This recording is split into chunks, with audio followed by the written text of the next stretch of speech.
All right, good morning, good afternoon, and good evening, everyone. This is Dr. Ephraim. Today's date is September 29th, 2022.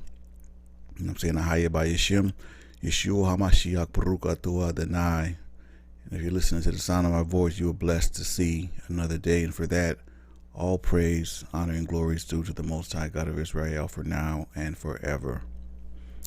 All right, well, today I'm going to tackle a topic that I've been pretty fascinated with for a while. I just haven't really had the time to really dig into it. And it's the history and the status of the Aborigines, or what they call or they're sometimes called the original Australians. Now, I actually got a chance to actually see, meet, and mingle with some Aborigines back when I served active duty in the United States Navy. That's one of the best things about the Navy. I enjoyed. I got to see a lot of the world, a lot of different cultures, and got paid to do so. And so with that, we were in as a small, I don't know if you call it a small city, state, or whatever, but it's called Cairns, or Cairns, Cairns, Australia. That was the first port we hit. And that I had the opportunity to actually see up close and personal some Aborigines. And of course, up to that point, I'd heard about them, kind of, seen them here and there on like National Geographic or something like that. But and had I not been active duty in the Navy at the time, I doubt very seriously I would have ever had the opportunity to actually see, mental, and mingle and talk to some. And other than their appearance is very pronounced. And I have a personal theory on that and a personal hypothesis on why that is. Before we even get into that, the DNA aspect of the Aborigines and their history, I think it's important to note that, well, first of all, many of them actually believe themselves to be one of the lost tribes of Israel. Now, when I first heard that, and I was like, oh God, here another group of people trying to lay claim to, being an Israelite. Well, upon further investigation, I was like blown away by their history, and once I did that, once I was able to really dig into their history, then it came to my understanding why they would feel that way. We're gonna get into that as well. But I find these people to be very fascinating because clearly, well, first of all, they look like they originated, somewhere in Africa, in which they did. Yet their features are so different, and so pronounced than Hamitic Africans or even people that look like us, or Negroes, or whatever you want to call it. Aborigines clearly have a distinct look to themselves. And we're going to get into that. So strap up. I don't know how long this presentation is going to be, but it's a couple different moving parts I want to address and give a little subtext to the context, but it's very important. And we're going to actually look at and see why many of them actually believe that they're lost children of Israel. And when I finish with this presentation, you're going to be like, wow, like, the same as I was when I started like doing the research or whatever. So anyway, that being said, let's go ahead and get into it. And here we go. The source for this particular segment in this presentation is from National Geographic, specifically Miss Maya Owe Haas.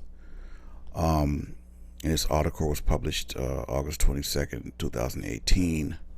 And I think this is important because it kind of adds some subtext to the context, but at the same time, it kind of verifies what my personal theory was about the Aborigines. Apparently, this ancient girl's parents were found to have be from two different human species by their DNA. Now, to many of you who aren't very up on the whole historical DNA and the genome of trying to map in sequences of Neanderthals and Denisovans, which were two different groups of quote unquote human beings or whatever, human species.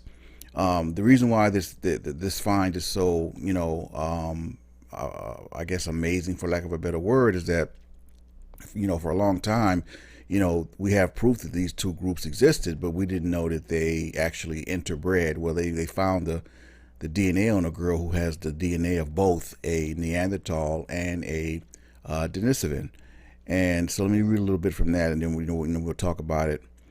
And it says, when the results first popped up, paleogeneticist Vivian Sloan didn't believe it. Quote, "What went wrong?" she recalls asking herself at the time. Her mind immediately turned to the analysis. Did she make a mistake? Could the sample be contaminated?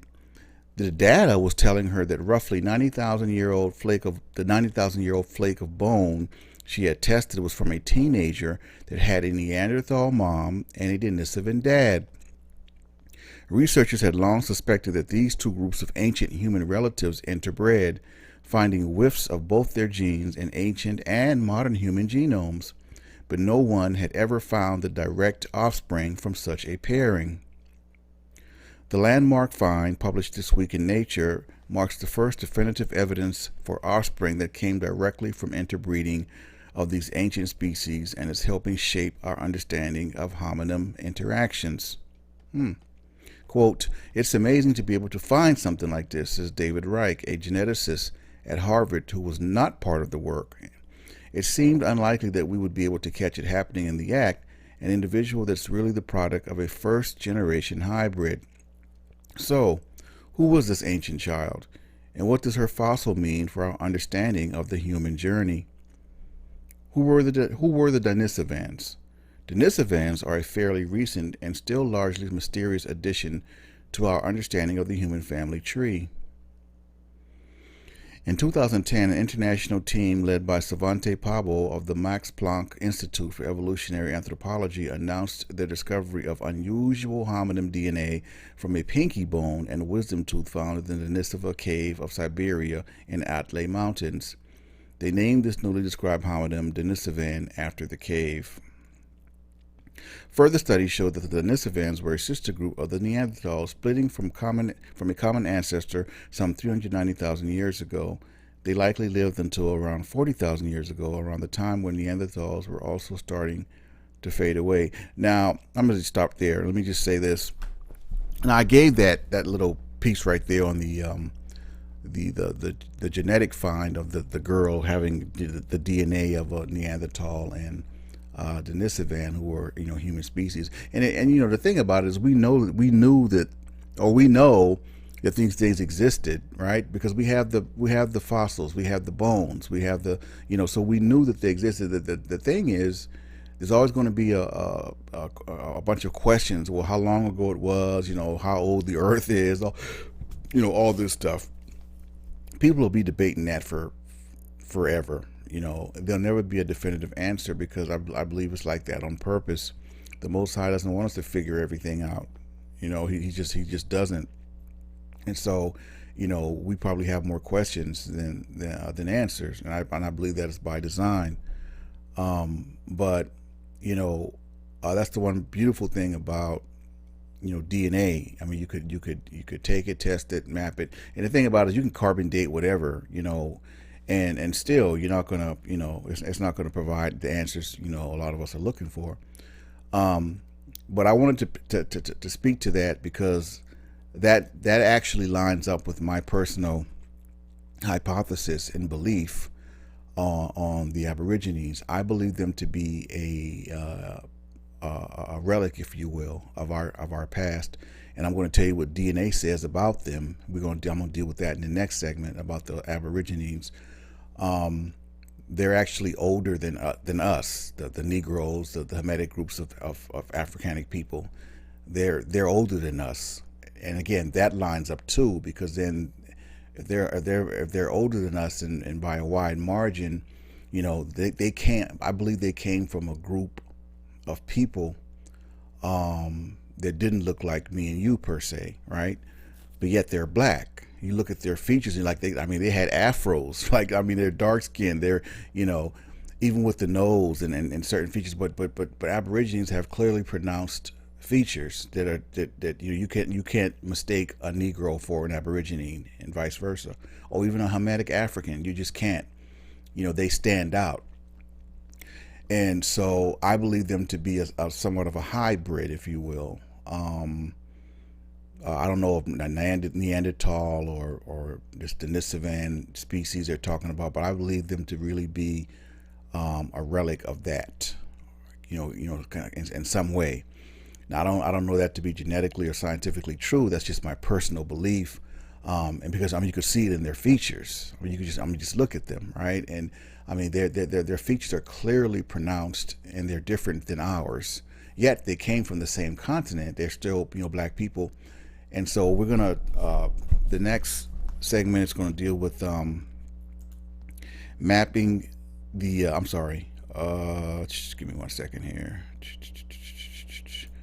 Okay, we're going to deal with what the DNA says about the Aborigines, or the quote unquote original Australians. And when I get into that, and then the next segment after that, I'm going to deal with why a lot of them feel and think that they are from one of the lost tribes of Israel. And once we get into that, you can be like, oh wow, okay, all right. So DNA study finds Aboriginal Australians world's oldest civilization, and this I'm citing the sources of history.com. And it says the newly published paper is the first extensive DNA study of Aboriginal Australians, according to the University of Cambridge, working in close collaboration with Indigenous Australian elders and leaders. An international team of researchers obtained permission to extract DNA from the saliva of 83 Aboriginal Australians and 25 Papuans from New Guinea and sequence their complete genetic information. While some scholars have theorized that indigenous Australians descended from a separate, earlier migration than that of Eurasian people, the study's authors report that the majority of non-Africans stem from a single ancestral group of migrants who left Africa approximately 72,000 years ago and eventually spread across the other continents. While European and Asian ancestral groups became distinct in the genetic record around 42,000 years ago, the researchers say that occurred even earlier, approximately 58,000 years ago, in the case of indigenous Papuan and Australian ancestral groups as they ventured eastward. And it said, quote, our results suggest that rather than having left in a separate wave, most of the genomes of the Papuans and the Aboriginal Australians can be traced back to a single, quote, out of Africa event which led to modern worldwide populations, said Mihinder Sandhu, a senior author from the Sanger Institute and University of Cambridge. Quote, there may have been other migrations, but the evidence so far points to one exit event. And they say around 50,000 years ago, the wave of migration reached Sahul, a prehistoric supercontinent composed of present-day Australia. Right? It says the study also found that Aboriginal Australians and Papuans diverged from each other about 37,000 years ago, although the reason is unclear because the water separation between New Guinea and Australia had yet to be completed. The researchers theorized the break could have been attributed to early flooding of the Carpentaria Basin that left Australia connected to New Guinea by only a narrow, impassable strip of land. And then it goes on to say that scholars have long been flummoxed as to why the language spoken by 90% of Australia's Aboriginal people is relatively young, approximately 4,000 years old, according to language experts, if their ancestors had occupied the continent so much earlier. One possible answer has been that a second migration into Australia by people speaking this language occurred around 4,000 years ago. Now, why is that significant? Because 4,000 years ago, that was the whole Bantu expansion. Okay, all right. That was when the whole Bantu expansion, which we found out and uncovered that Bantu expansion was actually a Hebrew expansion. So, quite, it'll raise an eyebrow that they believe that this migration of these Aboriginals, and the language started around 4,000 years ago. So keep that in mind. Let's see here. One other notable finding from the DNA of the Aborigines study is evidence of an uncharacterized hominid group there we go, that interbred with modern humans as they migrated through Southeast Asia on their way to Australia. And that lines up with my personal belief and hypothesis in terms of where the Aboriginal people stem and descended from. According to the study, around 4% of the Aboriginal Australian genome comes from this unknown human relative. See, there we go. That's the key point right there. You say that again. According to the study, around 4% of the Aboriginal Australian genome comes from this unknown human relative. And quote, someone said, "We don't know who these people were, but they were a distant relative of Denisovans, an extinct human species," right? And the Papuan Australian ancestors probably encountered them close to Sahul. So that lines up perfectly with my personal hypothesis and belief in terms of who the Aborigines are and where they came from. They're, as a race of black people, they're older than us. They are, right? And that's a genetic fact. So before I get into the next thing, which I'm going to deal with, why they feel they are a lost tribe of Israel, I thought it was important to provide that subtext about their DNA history, right? Because what happened was, and I'm going to go ahead, and this is a nice segue into in the next segment of why they feel and many of them feel and think that they are from they are a lost tribe of Israel. Because if you go back to the curses, right? The curses said the children of Israel, you know them because they're going to go back into slavery by way of ships, right? Well, guess what? How did the Aborigines get from where they were in Africa to Australia? They were pretty much on ships. As a matter of fact, let me read a little piece right here real quick. Okay, and many of our very own people from our side believe that they're Israel just based on the curses, right? So that being said, Scripture tells us that the children of Israel are going to go into slavery by way of ships. Well, it says here that the Aboriginal origins, humans are thought to have migrated to northern Australia, which would be the original Australians or the Aborigines, from using primitive boats. A current theory holds that those early migrants themselves came out of Africa about 70,000 years ago, which would make Aboriginal Australians the oldest population of humans living outside of Africa. Look at that. So let's pause and frame that real quick. So they were going to, the children of Israel, we were going to know because they were going to go back into slavery by way of ships. That's one. Now, I can't show the images because I don't want to get the video flagged. But the Aborigines literally fit the majority of what we went through, the curses, to a T.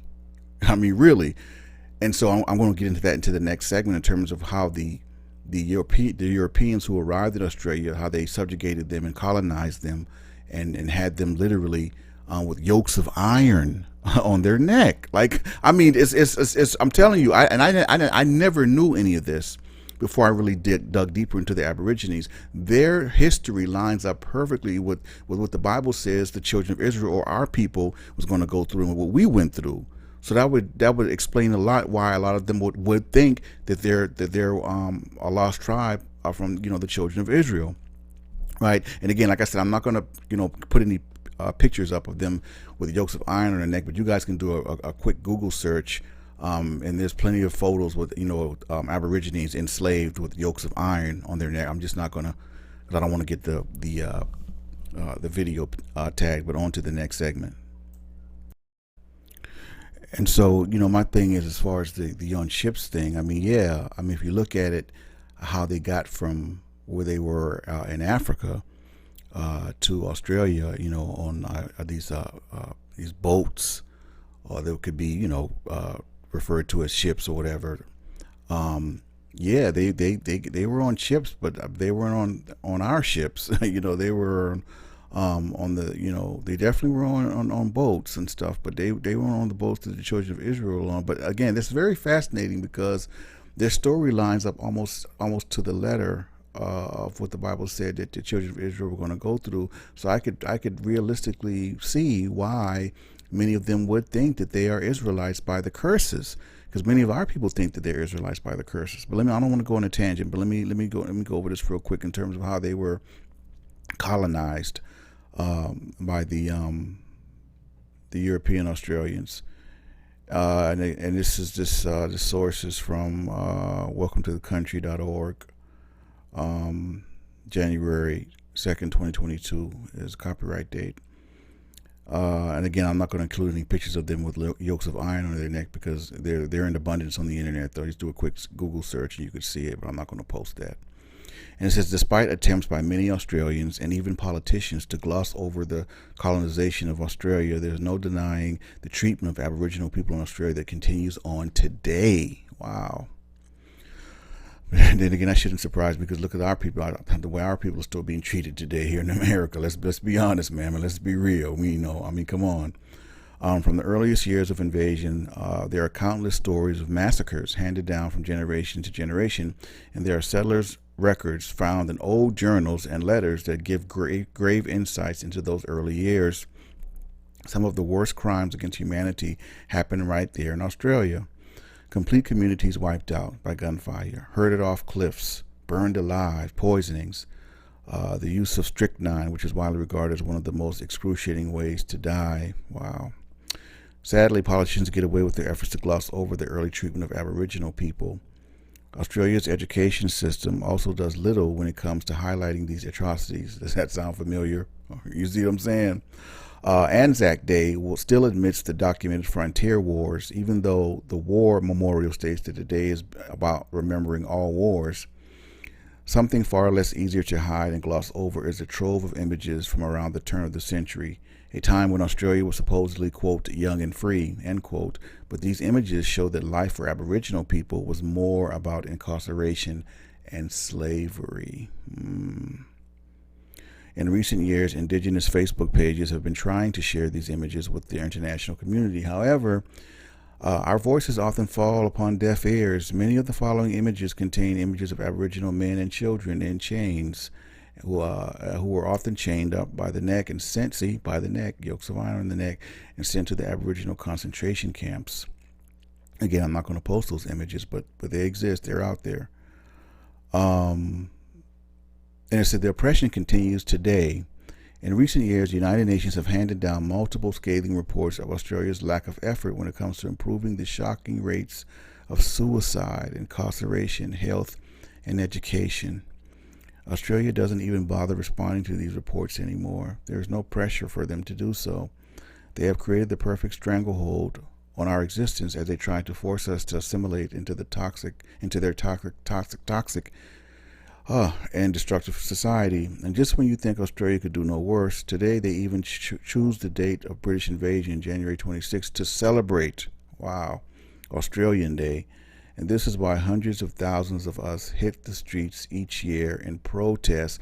Listen, and end quote for that article I just read. I had no idea of any of that. So I'm teaching myself here as well. I had no idea. I really didn't. And again, like I said, I could see, given the fact that what Scripture tells us the children of Israel were going to go through in terms of the curses, the Aborigines fit that to a T. They do, and no, not lost on me is that y'all do realize that that Britain is still the head of, I guess, the quote unquote head of state for Australia, right? So when people were kind of protesting, have things to say when Queen Elizabeth died, the masses couldn't understand why there was such pushback. Like British colonization wasn't a thing, and still a thing, really, right? To an extent.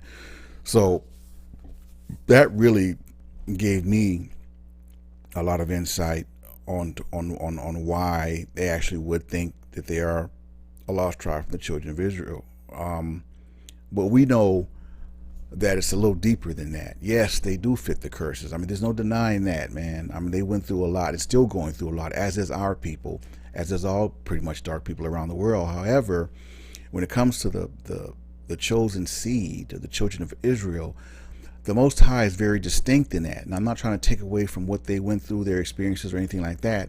And my heart and my prayer goes out to them and the Aboriginal people. But what I'm saying is that in terms of the children of Israel are God's chosen nation, it's very specific in where those children came from. And in order to be a child of Israel, like by DNA, by genetics, you had to have come from the loins of Jacob, period, point blank. And you all know I've covered this ad nauseum. Jacob was one man, and yes, he gave his 12 sons, which ended up being the 12 tribes of Israel, different variations of his E1B1AY DNA haplotype. The fact is, you have to have come from one of those 12 that came from Jacob's loins, or Israel. His name changed to Israel. So it's not just the curses, which again, I'm not taking nothing away from what they went through, and I'm not even saying it from like an emphatic, I know this to be true, whatever, because only the Most High truly knows. But I only know that by my knowledge and understanding of genetics and being a chosen seed, right? You have to have come from Jacob's loins, period, point blank, right? And so their DNA, I believe Aborigines are in haplogroup C, if I'm not mistaken. That's the haplogroup they fall in, which of course C comes well before E, which is our haplogroup. So that also signifies that their DNA, their genetic existence is older than us. But it also kind of further makes the point that there's no way they can genetically be Israelites, because there's no way that they came from the seed of Jacob, right? And so for the people listening to this that aren't familiar with my teachings, no, we don't have the bones of Jacob or whatever. What we do have is scripture, and what we do have is the curses, and what we do have is the Negroes that were on those ships that went back into slavery, the children of Israel. That's what we do have. So by virtue of that, if we believe, and we believe that we went into those, we went back into slavery on those ships during the transatlantic slave trade. And if we believe that, and our DNA is E1B1A L3E, then we have to know and believe that was Jacob's DNA if we are the children of Israel. There's no other way around that. You can't believe one and not the other. You have to believe that. If you believe, and I don't care if you're a detractor of DNA, if you believe that we're the children of Israel, well, guess what? We have a DNA, man. Okay, everyone does. There's no way around it. Just like we all have distinct fingerprints, we all have DNA. So you can't believe that the Negroes all over the world in America are the children of Israel, and not believe that it's E1B1A, because that's what we are. So if you believe that we're the children of Israel and our DNA is E1B1A, well, common logic would tell you that hasn't been Jacob's DNA. It's as simple as that. You can't believe one without the other. So from that standpoint, I don't believe that. I believe that excludes them from being genetic Israelites. But in terms of will they somehow fall up under maybe the tents of Shem somehow, or I can't speak to that. I don't know. I can't speak to that emphatically, nor will I do that. But what I will say, and I'm going to end on this note, is that it's a little deeper than just the curses. Okay, you have to have come from the seed and the loins of Jacob to be a child of Israel. All right, we're not talking grafting in and all that. That's a whole different thing. Everyone has a chance at salvation by taking up the law, statutes, and commandments of the children of Israel. And if those Aborigines are doing that by virtue of their belief in them being the children of Israel, I believe that the Most High will have mercy upon them, and they will pretty much ride with us, the children of Israel, if they really feel in their hearts that they are, and they're living they're taking up the law, statutes, and commandments that the Most High gave the children of Israel, then by all means, they will be returned unto the Most High as well. So God blessed all the Aborigines and all their descendants, and like I said, they went through hell. They went through pure hell and still going through it, like many of our people, just being honest. But anyway, that explains why they believe that they are a lost tribe of Israel. I never knew that. I really did before I did this presentation, so it taught me something too. So I hope you guys enjoyed it. wasn't too bad, wasn't too long, right up under 30 minutes, but very much worth it. And I had to give subtext to the context with their DNA, the history, how they got here, into Australia and all that kind of stuff, the colonization. So I addressed everything. So that being said, until the next presentation, you guys enjoy. This is Dr. Ephraim signing off, saying Ahaya by Hashem, Yeshua HaMashiach, Baruch Atah Adonai, Shalom Elek.